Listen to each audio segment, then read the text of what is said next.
Right, welcome back. Tamil Nadu politics సంబంధించిన update చూద్దాం. ఎమ్మెల్యేలను ఫామ్ హౌస్ నుంచి తరలిస్తున్నటువంటి పరిస్థితి, అసెంబ్లీకి తరలిస్తూ ఉన్నారు. సో రైట్, ఇందాక మనం మాట్లాడుతున్న రఘునాథ్ బాబు గారు గవర్నర్ మీద అలిగేషన్ వస్తూ ఉంది. ఆయన నిర్ణయం ఆయన మీరే చెప్తూ ఉన్నారు, ఆయన స్టాండ్ తీసుకున్నారు అప్పుడు అని చెప్పి. ఇప్పుడు ఆయన గవర్నర్ చాలా మెచ్యూర్డ్గా, టాక్ట్ఫుల్గా, సమయోచితం, సందర్భోచితంగా వ్యవహరించారు. ఎందుకంటే శశికళ టాక్ట్ఫుల్గా వ్యవహరించవచ్చా గవర్నర్? ఇప్పుడు వ్యవహరించవచ్చు. ఎందుకంటే ఆయన దాన్ని కూడా ఒక పక్కన లీగల్ ఒపీనియన్ తీసుకుంటా, ఇది అత్యంత ఉన్నతమైనటువంటి సోలిసిటర్ ఆఫ్ జస్టిస్ నుంచి కూడా తీసుకుంటా ఒక పక్క, మళ్ళీ ఎక్కువ రోజులేమీ నెట్టకుండా దాన్ని ఏమన్నా అన్డ్యూ అడ్వాంటేజ్ తీసుకున్నారా, తీసుకోలేదు. మళ్ళీ ఈ బలం ఆయనకు ఉందన్నప్పుడు పళనిస్వామిని ఆ గ్రూప్లోంచి పిలవటం జరిగింది. అక్కడేమన్నా ఆయన రాజకీయాలు ఆడారా? ఆడలేదు. ఇక్కడ వస్తుంది ఏంటంటే పన్నీర్ సెల్వంని పైకి తీసుకొద్దాం అనుకున్నారు, కానీ ఆయన రాకపోవడం ఎంతకి పళనిస్వామిని ఆహ్వానించడం జరిగింది. మాకేం ఇంట్రెస్ట్ మీరు అర్థం చేసుకోవాలి. ఇప్పుడు ఈ గ్రూప్ పోతే ఆ గ్రూప్ ఎటు ఎగనెస్ట్ అయితే మాకేంటి లాభం? ఈడు పోయి ఆడు పోయే ఎవరు ఒకళ్ళని ఉండాలి కదా. ఏం లాభం లేనప్పుడు తీసుకోవచ్చు కదా. అందుకని దయాకర్ రెడ్డి గారు, ఇక్కడ గవర్నర్ గారు తీసుకున్నటువంటి చర్య తమిళనాడు ప్రజల్లో ఉన్నటువంటి అభిప్రాయాన్ని పరిగణలోకి తీసుకున్నారు. రెండు అభిప్రాయాలు, శశికళ వద్దు, ఏడీఎంకి నిలబడాలి. దిస్ ఈజ్ నాకు తెలిసినంత వరకు నాకు ఉన్నటువంటి పరిచయాలతో శశికళ వద్దు, బట్ శశికళ బ్యాకింగ్ ఉన్నా పర్లేదు, ముఖ్యమంత్రి కావద్దు, ఏడీఎంకి మాత్రం నిలబడాలి అమ్మ పార్టీ అనేది ఒక అభిప్రాయం ఉన్నది. ఇది గవర్నర్ గారు పనిలోకి తీసుకున్నట్టుగా కనబడుతుంది, ఇంటెలిజెన్స్ కానీ ఇవన్నీ. కానీ మీరు పన్నీర్ సెల్వం విషయంకి వచ్చేసరికి ఒకవేళ బీజేపీకి ఆ అభిప్రాయం ఉంటే ఇమ్మీడియట్గా ఇచ్చినటువంటి రిక్వెస్ట్ మేరకు రిజిగ్నేషన్ రివర్స్ చేసేవాళ్ళు కదా. రివర్స్ చేసి ఉంటే పరిస్థితి ఖచ్చితంగా ఇంకో రకంగా ఉండేది. అదంతరం ఊహించిందే. పన్నీర్ సెల్వం కూడా ఏడీఎంకే నిలబడాలని చెప్తున్నాడు తప్ప చీలిపోవాలని కోరుకోవడం లేదని స్పష్టంగా డెఫినెట్గా ఎవరైనా అనుకుంటారు కదా. కాబట్టి ఆ రకంగా పన్నీర్ సెల్వం ఒక స్టేజ్లో శశికళ తప్ప ఎవరైనా సరే కానీ మంచి నాయకుడు ఎన్నుకోవాలి, మంచి నాయకుడు, మంచి ప్రభుత్వం వస్తున్న స్టేట్మెంట్ కూడా 3-4 సార్లు నేను చూసిన మీడియాలో. సరే ఆయన అన్నాడా, మరి మీడియాలో వచ్చాయంటే క్లియర్గా కనపడింది. తమిళ మనకు అర్థం కాదు కాబట్టి కొంతవరకు. కాబట్టి అక్కడ గవర్నర్ గారు తీసుకున్న చర్య ప్రజల యొక్క అభిప్రాయం ప్లస్ ఆ ఎన్ఆర్డీఎంకే పార్టీ అధికారంలో ఉండి ఆ మేడం జయలలిత గారు చనిపోవడంతో వచ్చినటువంటి వాళ్ళలో ఉన్నట్టు ఈ రెండు పరంలోకి తీసుకున్నట్టుగా మనం గ్రహించవచ్చు. ఆ రెండు పరంలోకి తీసుకున్నప్పుడు డెఫినెట్గా కొంచెం కత్తిమీద సామే వారికి, కత్తిమీద సామే. ఎందుకంటే తమిళనాడు రాజకీయాల్లో వ్యక్తి పూజనే ఎక్కువ ఉంటుంది, వ్యక్తి ఆరాధన ఎక్కువ ఉంటుంది.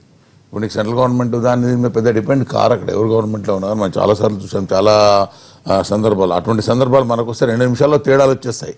కానీ అక్కడ అటువంటి సందర్భాల్లో కూడా తేడాలు రాకుండా 2 పార్టీలు అక్కడ నడుపుకునే పరిస్థితి మనం చూసినాం.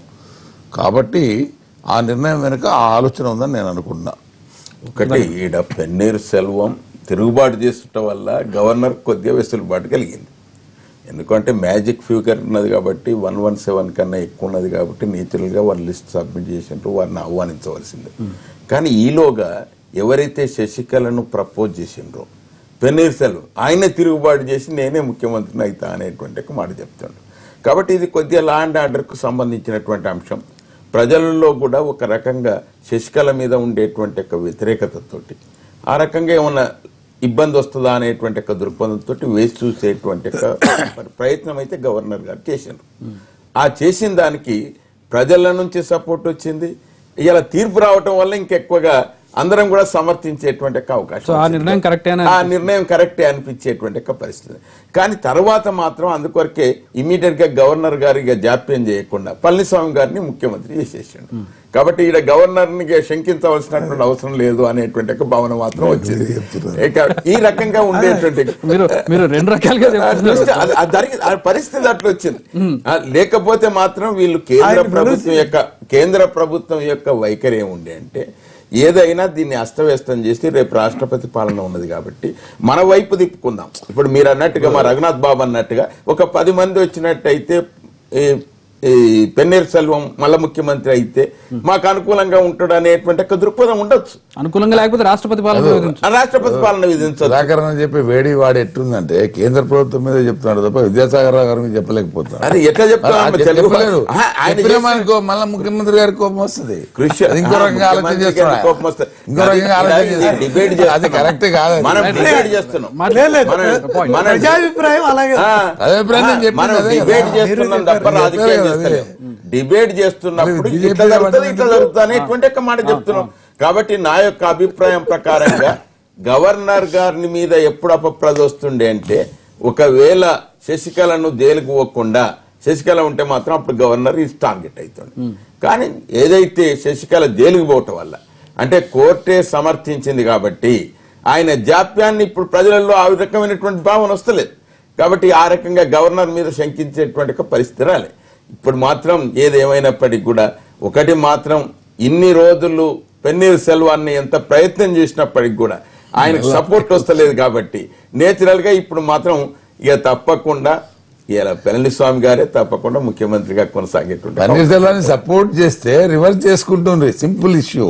ఆ రివర్స్ అని జరుగుంటే ఇలా ఖచ్చితంగా మళ్ళీ ఇక్కడ పంచాయతీ పడుతుండే. ఇక ప్రజల్లో తిరుగుబాటు రాకుండా. రుద్రరాజు గారు, రాష్ట్రపతి పాలన కావాలని సోషల్ మీడియాలో సర్క్యులేట్ అవుతుంది. మన జల్లికట్టు లాగా మెరుగు తీసుకువెళ్ళి ఉద్యమం చేయాలనేది సోషల్ మీడియాలో సర్క్యులేట్ అవుతున్నటువంటి అంశం. నిజంగా అంటే ఆ కండిషన్ వచ్చే పరిస్థితి కనబడుతుందా? ఈ రోజు ఏం జరిగితే కండిషన్ వస్తుంది?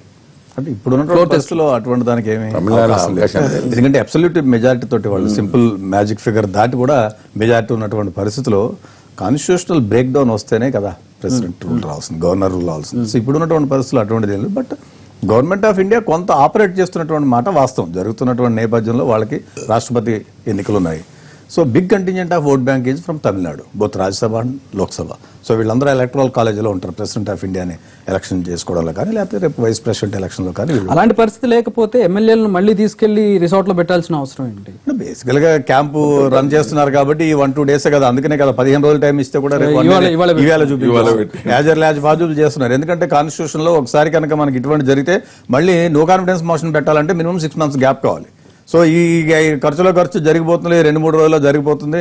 డైరెక్ట్గా ఇక్కడ నుంచి రేపు ఈవేళ 11 తర్వాత అయిపోతుంది, అందరూ రిలీఫ్ అవుతారు, రేపటి నుంచి యాక్టివిటీ జరుగుతుంది. బట్ ప్రజాస్వామ్యంలో డెఫినెట్గా ప్రజాప్రభుత్వాలు ఉండడం, మెజారిటీ మ్యాండేట్ ఉండడం అనేటువంటిది ఆవశ్యకత. మన రాష్ట్రంలో చూసాము, గతంలో వేరే రాష్ట్రాల్లో చూసాము, ఎక్కడ చూసినా కూడా ఇటువంటి వాటిలో గవర్నమెంట్ ఆఫ్ ఇండియా కొంత ఇంటర్ఫిరెన్స్ తగ్గించుకోవాల్సిన అవసరం ఉంది. కాన్స్టిట్యూషనల్గా బ్రేక్ డౌన్ వచ్చి బాగా ఇష్యూస్ వచ్చినప్పుడే ఇది చేయాలి. కానీ governor is only representative of government of India. So వారు చేసేటువంటి దాన్ని ఎఫెక్ట్ కానీ వీటి మీద రీజనల్ పార్టీస్ మీద ఉంటే రీజనల్ పార్టీస్ దెబ్బతినేటువంటి అవకాశం ఉంటుంది. బట్ ఇప్పుడు కాన్స్టిట్యూషనల్ బ్రేక్ డౌన్ అనేటువంటిది ఉంటుందని నేనైతే అనుకున్నాను. ఎందుకంటే హౌస్ కొత్తగా ఏర్పడింది, నాట్ ఈవెన్ 1 year కూడా కాలేనటువంటి నేపథ్యం. ప్లస్ వాళ్ళకి మెజారిటీ ఉందని వాళ్ళు సిగ్నేచర్స్ కూడా ఆల్రెడీ ఇచ్చినటువంటి నేపథ్యం. వెరిఫై చేస్తారు, హెడ్ కౌంట్ చేస్తారు. హెడ్ కౌంట్ చేసినప్పుడు తెలుస్తుంది. స్పీకర్ గారు కూడా ఉన్నారు, స్పీకర్ కూడా బ్యాలెన్స్ అవుట్ అయ్యొచ్చు లాస్ట్ మినిట్ లో ఏదైనా పరిస్థితి జరిగితే. సో ఈ నేపథ్యంలో డెఫినెట్ గా రాష్ట్రపతి పాలన వస్తుందని అయితే నేనైతే ఈ రోజు పిలవటం అంటేనే కేంద్రం దీనిలో జోక్యం లేదు అనేది క్లియర్. జోక్యం లేదు అనేటువంటి కాదండి, మీరు జోక్యం లేదని చెప్తారు. నార్త్ ఈస్టర్న్ స్టేట్స్ లో ముఖ్యమంత్రి మారాడు, ఒక రాజకీయ పార్టీకి సంబంధించినటువంటి మొత్తం ఎమ్మెల్యేలు ముఖ్యమంత్రితో పాటు భారతీయ ఓ పార్టీని ఫ్లోట్ చేసుకుని దాంట్లోకి వెళ్ళి దాని తర్వాత బీజేపీలోకి వెళ్ళారు. అక్కడ గవర్నర్ ఎంత ఫాస్ట్ గా స్పందించాడు, ఇక్కడ ఇన్ని రోజులు ఎందుకు కాదండి. నార్త్ ఈస్టర్న్ స్టేట్స్ లో ఎంత అన్యాయం అండి. కాంగ్రెస్ పార్టీ నుంచి ముఖ్యమంత్రి ఉంటే ముఖ్యమంత్రిని ఎమ్మెల్యేలు అందరినీ డిఫెక్ట్ చేసి దాన్ని ఇంకొక 3rd floor కింద చేసి దాని తర్వాత ఇమీడియట్ గా మీరు భారతీయ జనతా పార్టీలో మెర్జ్ చేసుకుని అదేంటండి దానికి అక్కడేమో ఫైల్ తగ్గటగా నడుస్తున్నారు రాజ్భవన్, ఇక్కడేమో గవర్నర్ కాదు. ఇక్కడ అన్యాయం ఏంటి? గవర్నర్ గారు బాంబేలో ఉంటారా? ఇంత పెద్ద రాష్ట్రంలో కాన్స్టిట్యూషనల్ ఇష్యూ వస్తే మద్రాసు కూడా రానివ్వకుండా ఆయన మళ్ళీ వెనక్కి పంపించి అక్కడ నుంచి ఇవాళతో తమిళనాడు రాజకీయానికి సంబంధించి హైడ్రామా అయిపోతుంది భావిద్దాం. సో ఇక మన రాష్ట్రానికి సంబంధించి తెలంగాణ ఆంధ్రప్రదేశ్ కి సంబంధించిన విషయానికి వచ్చినట్టయితే నిన్న కేసీఆర్ చేసినటువంటి వ్యాఖ్యలు, తెలంగాణ ధనిక రాష్ట్రం, తెలంగాణ అభివృద్ధితో ముందుకు వెళ్తూ ఉంది, అందరికి న్యాయం చేస్తాం అంటూ ఆయన నిన్న వ్యాఖ్యలు చేశారు ఆయన పుట్టినరోజు సందర్భంగా. మీ టీడీపీ తరఫు నుంచి మీరు ఎట్లా చూస్తారు దాన్ని? డెఫినెట్ గా ఎన్నికలు దగ్గర పడిన కొద్దీ ముఖ్యమంత్రి గారికి పరిస్థితి చక్కగా అర్థమవుతుంది. తాను చేసినటువంటి ప్రొపగండా కానీ, వైట్ పబ్లిసిటీ కానీ, తన వాయిస్ కానీ ఎంతవరకు నిజమన్నది ప్రజలు గ్రహిస్తున్నారు అన్నది రిపోర్ట్స్ తెప్పించుకున్నాడా లేకుంటే ప్రజల నుంచి వచ్చిందా తెలియదు. దాని నుంచి ఆయన ఇమీడియట్గా మార్చేసాడు, దాన్ని స్ట్రాటజీ మార్చేసేసి కుల సంఘాలతో మీటింగ్ అని పెట్టాడు. జనహితలో జనంలో మళ్ళీ కులాల ప్రకారం పిలుచుకునేటువంటి ఆలోచన వారు చేస్తున్నారంటేనే ఎన్నికలను దృష్టిలో పెట్టుకొని చేస్తున్నారు అనేటువంటిది చాలా స్పష్టంగా అర్థమవుతా ఉంది. ఎన్నికలు ఇంకా దాదాపు షెడ్యూల్ ప్రకారం అయితే ఇంకా 2 ఏళ్ళు ఉన్నాయి, 2 నెలలు, 1 నెల 2 నెలలు ఉన్నాయి. ఈ లోపుగా ఇవన్నీ ప్రాజెక్టులు, ఇవన్నీ ఉన్నటువంటి ఇబ్బందులు, ఫైనాన్షియల్ ఇబ్బందులు ఇవన్నీ దృష్టి మరల్చాలంటే జనం దృష్టి మళ్ళీ చిన్న చిన్న పథకాలు ఏదే ఈ కుల సంఘాలకు కులాల వారీగా వచ్చేటువంటి దాని మీద పడేటువంటి జనరల్గా రాజకీయ నాయకులు చేసేదే. బట్ ముఖ్యమంత్రి గారు తెలంగాణ రాష్ట్రం వచ్చిన తర్వాత చెప్పిన దానికి ఇవన్నీ కూడా ఇలా కేజీ టు పీజీ కానీ, డబుల్ బెడ్రూమ్ కానీ ఇవన్నీ మనం చూసాం. నేను మనం చూసాం జర్నలిస్ట్ సోదరులందరికీ కూడా చనిపోయిన వాళ్ళకు అంటే ఇవ్వాలది కాదు, అది పెండింగ్ ఫైల్. అది మేము పెట్టిన బహిరంగ సభలో కూడా చాలా స్పష్టంగా వాళ్ళని ఇంకా పలకరియలేదు, అలా ఫైల్ పెండింగ్ ఉన్నాయని చెప్పినాం. ఆ తర్వాత నేను సడన్గా పుట్టినరోజు సందర్భంగా వాళ్ళకి 4 లక్షలు ఇస్తాను, పెళ్లిళ్ళకి డబుల్ బెడ్రూమ్ మొదలు పెట్టేసినారు. అంటే ఏ ప్రామిస్ మీరు జర్నలిస్టులకు ప్రామిస్ చేసి అధికారంలోకి రాలేదు, అది గుర్తుపెట్టుకోవాలి. ఇక్కడ సామాన్య జనానికి కేజీ టు పీజీ కానీ, 3 ఎకరాల దళితుల భూములు కానీ, డబుల్ బెడ్రూమ్ కానీ ఇటువంటి పథకాల వల్ల మీరు ఆ రోజు ఓట్లకు వచ్చినారు. ప్రాజెక్టులు కడతామని కూడా చెప్పి రాలేదు. అన్నింటికంటే మెయిన్ అవి పక్కదారి పట్టినవి ఇవాళ. కాబట్టి అవి పక్కదారి పట్టిన సంగతి ఇవాళ ప్రెస్లో కానీ మీడియాలో కానీ వస్తున్నట్టు మనం చూస్తూ ఉన్నాం. శుభ్రంగా దాన్ని కవర్ చేసుకోవడానికి మీడియాని ముందుకు తీసుకొచ్చే సందర్భంగా కనపడింది. వ్యక్తిగతంగా నేను స్పష్టంగా చెప్పదలుచుకున్నా. ఇవాళ మనం ఎన్నికలు తెలంగాణ సమాజం కోరుకున్నది, సమాజం తెలంగాణ సమాజం కోరుకున్నది. ఇవాళ మనకు జరిగినటువంటి అన్యాయం అని మనం ఏదైతే పోరాటం చేసినామో దాన్ని సరిచేసుకునే వాగ్దానాలు అప్పుడు చేసి అవి పక్కకు పెట్టేసి నిరుద్యోగుల ర్యాలీ మొదలవుతా ఉంది. ఇంకొక కేజీ టు పీజీది ఏమైందని అందరూ అడుగుతా ఉన్నారు. దళితులు కూడా జేఏసీ ర్యాలీకి మీరు మద్దతు ఇస్తున్నారు టీడీపీ తరఫు నుంచి? వ్యక్తిగతంగా దయాకర్ రెడ్డి అయితే మద్దతు ఇస్తాడు. So TDP party stand politburo తీసుకుంటది. ఆ టైం వచ్చేసరి 2-3 రోజులు డెఫినెట్ గా తీసుకుంటారు. జరుగుతున్నటువంటి ఇబ్బంది నేను చాలా స్పష్టంగా చెప్పదలుచుకున్నా.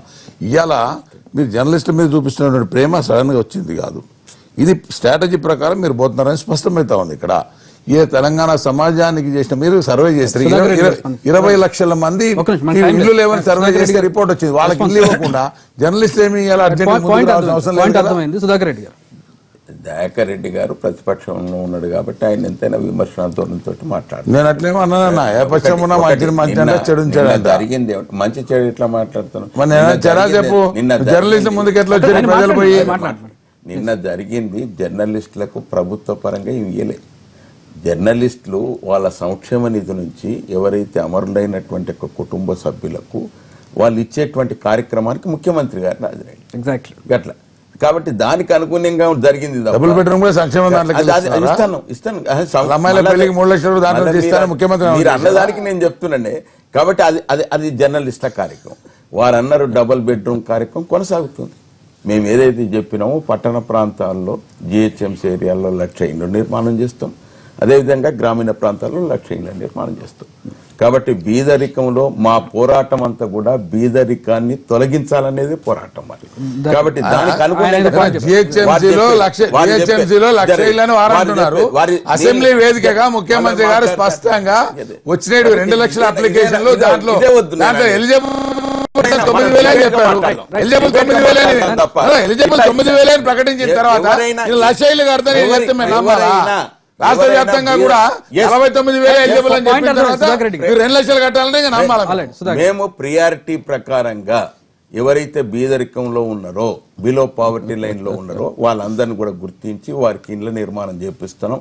వారి మీద ఒక్క పైసా ఆర్థిక భారం లేకుండా పూర్తిగా ప్రభుత్వ పరంగా వాళ్ళకి ఇండ్ల నిర్మాణం చేస్తాం. వారు అన్నట్టుగా కుల సంఘాల విషయంలో నేను మొన్న ఒక గ్రామానికి పోతే నిజం చెప్తానంటే ఒక గొల్లవాళ్ళు వాళ్ళ ఇల్లు కట్టుకున్న తర్వాత వాళ్ళ నిర్మాణానికి మేము పోతే వారు చెప్తాను నాకున్నది 10 ఎకరాలు, ఆ 10 ఎకరాల్లో సందు లేకుండా నాటేసిన అనేటువంటి ఒక మాట. ఆమెకి ఎంత కసినొద్దుడు వ్యవసాయం మీద, అంతేకాకుండా 100 గొర్రెలు ఉన్నాయి అనేటువంటి ఒక మాట. నాకు ఆర్థిక పరిస్థితిని మెరుగుపరచడానికి 100 గొర్రెలు ఉపయోగపడుతున్నాయి. ఆ రకంగా ఉండేటువంటి రీతిగా నా ఆర్థిక పుష్టి పెరుగుతుంది అనేటువంటి. అందుకొరకే నేను ముఖ్యమంత్రి గారు గ్రామీణ ఆర్థిక వ్యవస్థ ఆ విధంగా పెరుగుతుంది అనేటువంటి. కేవలం మా దయాకర్ రెడ్డి గారు ఆ విధంగా విష ప్రచారం చేస్తే తెలంగాణ రాష్ట్రం బంగారు తెలంగాణ కాదు. బంగారు తెలంగాణ 3 ఏళ్ల నుంచి బంగారు తెలంగాణ కనబడుతుంది కదా. దయాకర్ రెడ్డి గారు ఈ విధంగా లేదు. ప్రభుత్వ విధానాల వల్ల ఆయనకు మా ప్రభుత్వాన్ని చేసినటువంటి పథకాల వల్ల ఆయనకు లాభం చేకూరుతుందని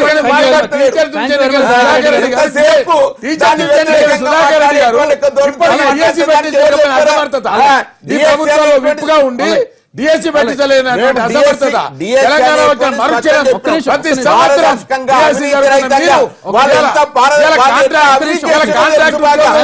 ప్రామిస్ చేసి ఉంచిన మీరు థ్యాంక్ ఇది బంగారు